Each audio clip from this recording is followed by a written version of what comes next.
திருச்சுழி அருள்மிகு சகாயவல்லியம்மன் சமேத திருமேனிநாதர் திருக்கோயிலில் புரட்டாசி மாத அமாவாசை தினமாகிய செப்டம்பர் 21ஆம் தேதி 2025 வருடம் ஞாயிற்றுக்கிழமை ஆகிய இன்று அன்னதான சேவையில் நமது அருப்புக்கோட்டை அருள் தரும் அகஸ்தியர் பெருமான் உழவாரப்பணி குழு மக்கள் சேவை செய்யும் நிகழ்வுகளைதான் காண இருக்கிறோம்.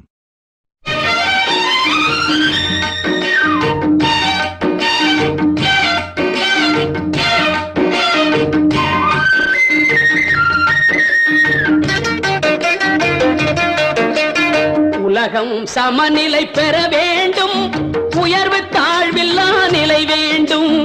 உலகம் சமநிலை பெற வேண்டும், உயர்வு தாழ்வில்லா நிலை வேண்டும்.